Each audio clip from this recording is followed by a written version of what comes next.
નમસ્કાર મિત્રો, ગુજરાત સરકારમાં સરકારી કર્મચારીઓને નોકરી લાગ્યા પછી જીટીયુ અથવા ગુજરાત યુનિવર્સિટી અથવા અન્ય યુનિવર્સિટીમાંથી સીસીસી અથવા સીસીસી પ્લસની પરીક્ષા પાસ કરવાની હોય છે. તેમાં બે ભાગ હોય છે, એક થિયરી અને બીજો પ્રેક્ટિકલ. આજના વિડીયોમાં આપણે કોમ્પ્યુટરના ઇતિહાસને લગતા જે વારંવાર પ્રશ્નો પૂછાય છે તેવા કેટલાક આઈએમપી પ્રશ્નોને જોઈશું. આ પહેલાં જો તમે આ ચેનલ પર નવા હોવ તો આ ચેનલને સબસ્ક્રાઈબ કરજો, જેથી આ જ પ્રકારના વિડીયોઝ તમને સતત મળતા રહે. હવે અહીંયા પહેલો પ્રશ્ન જોઈએ તો પહેલો પ્રશ્ન છે કે નીચેનામાંથી કયું પહેલું ગણનયંત્ર એટલે કે કેલ્ક્યુલેટિંગ ડિવાઇસ હતું? તો તેના જવાબમાં આવશે ડી, એનિયાક. ત્યારબાદ બીજો પ્રશ્ન જોઈએ તો નીચેનામાંથી કયું હાડકામાંથી કોરેલી પટ્ટીઓનું જૂથ હતું જેના પર 0થી 9 સુધીના અંક લખેલા હતા? તો તેના જવાબમાં આવશે એ, નેપિયર્સ બોન્સ. ત્યારબાદ ત્રીજો પ્રશ્ન જોઈએ તો કમ્પ્યુટરના વિકાસની કલ્પનાની બુનિયાદ ચાર્લ્સ બેબેજના ખાલી જગ્યામાં હતી. તો તેના જવાબમાં આવશે એનાલિટિકલ એન્જિન. ત્યારબાદ ચોથો પ્રશ્ન જોઈએ તો મશીનમાં ડેટા પૂરવા માટે હેરમાન હોલેરીથ શેનો ઉપયોગ કરતો? તો તેના જવાબમાં આવશે પંચકાર્ડ. ત્યારબાદ પાંચમો પ્રશ્ન, એનિયાક તૈયાર કરવામાં નીચેનામાંથી શેનો ઉપયોગ કરવામાં આવેલો? તો તેના જવાબમાં આવશે વેક્યુમ ટ્યુબ. ત્યારબાદ છઠ્ઠો પ્રશ્ન, ઇલેક્ટ્રોનિક કેલ્ક્યુલેટરની શોધ થઈ તે પહેલાં જટિલ ગણતરીઓ કરવા ખાલી જગ્યાનો ઉપયોગ થતો હતો? તો તેના જવાબમાં આવશે સ્લાઇડ રૂલ્સ. ત્યારબાદ સાતમો પ્રશ્ન, ત્રીજી પેઢીના કમ્પ્યુટરમાં જે એક ચિપ પર ઘણા બધા ટ્રાન્ઝિસ્ટર અને ઇલેક્ટ્રોનિક ઘટકો બેસાડવામાં આવ્યા તેને શું કહેવાય છે? તો તેને ઇન્ટિગ્રેટેડ સર્કિટ કહેવાય છે. ત્યારબાદ આગળનો પ્રશ્ન, આજે જે એક નાની પટ્ટી પર લાખો ઇલેક્ટ્રોનિક ઘટકો બેસાડવામાં આવે છે તે પટ્ટીને શું કહેવાય છે? તો તેના જવાબમાં આવશે ડી, માઇક્રો પ્રોસેસર ચિપ. ત્યારબાદ આગળનો પ્રશ્ન, નીચેનામાંથી કોને કમ્પ્યુટર જગતના પિતા તરીકે ઓળખવામાં આવે છે? એ આપણને બધાને જ ખબર છે કે ચાર્લ્સ બાબેજ. ત્યારબાદ આગળનો પ્રશ્ન, એનાલિટિકલ એન્જિનની શોધ કોણે કરી હતી? તો તેના જવાબમાં આવશે એનાલિટિકલ એન્જિનની શોધ ચાર્લ્સ બેબેજે કરી હતી. ત્યારબાદ આગળનો પ્રશ્ન, નેપિયરના સાધનમાંથી પ્રેરણા લઈ અંગ્રેજ ગણિતશાસ્ત્રી વિલિયમ ઓટ્રીડે શેની શોધ કરી હતી?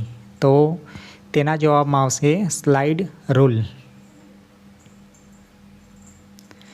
ત્યારબાદ આગળ જોઈએ, આઈબીએમનું પૂરું નામ શું છે? તો આઈબીએમનું પૂરું નામ છે ઇન્ટરનેશનલ બિઝનેસ મશીન. ત્યારબાદ આગળનો પ્રશ્ન, આઈબીએમ કંપનીની સ્થાપના કોણે કરી હતી? તેના જવાબમાં આવશે હેરમાન હોલેરીથ. ત્યારબાદ આગળનો પ્રશ્ન, માર્ક 1 કમ્પ્યુટર બનાવવા નીચેનામાંથી શેનો ઉપયોગ કરવામાં આવ્યો હતો? તો તેના જવાબમાં આવશે વેક્યુમ ટ્યુબ.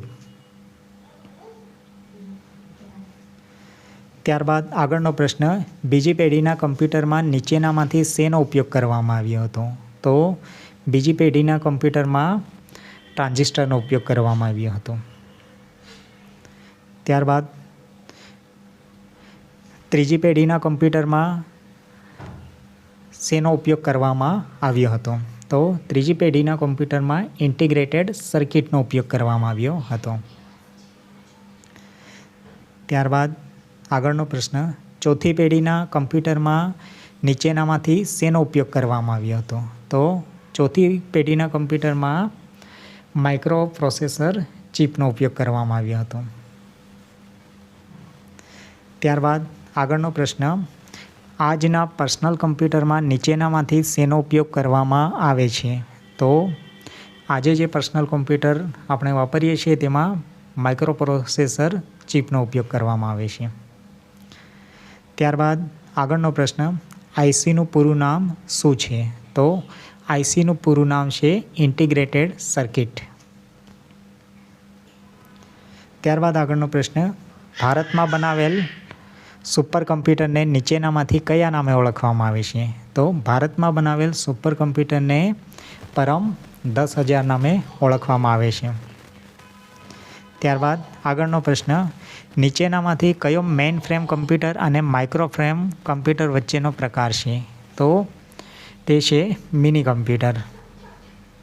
ત્યારબાદ આગળનો પ્રશ્ન, નીચેનામાંથી કયું કમ્પ્યુટર આજના સમયગાળાના અન્ય કમ્પ્યુટર કરતાં સમસ્યાના ઉકેલ માટે અતિશય ઝડપે ગણતરી કરતું અનેકવિધ હેતુ માટેનું સક્ષમ કમ્પ્યુટર છે?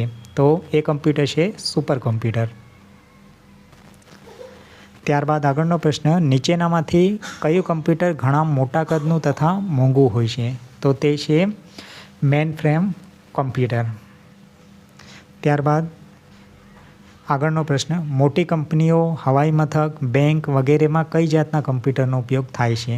તો તેના જવાબમાં આવશે મેઇન ફ્રેમ કમ્પ્યુટર. અને હવે સૌથી છેલ્લો પ્રશ્ન, 5મી પેઢીના કમ્પ્યુટર શું ધરાવતા હશે? તો 5મી પેઢીના કમ્પ્યુટર કૃત્રિમ બુદ્ધિ ધરાવતા હશે. તો આ હતા કમ્પ્યુટર પરિચયમાંથી કેટલાક ઇમ્પોર્ટન્ટ MCQ. જો તમને આ વિડીયો ગમ્યો હોય તો આ વિડીયોને લાઇક કરજો અને તમારા મિત્રો સાથે શેર કરજો.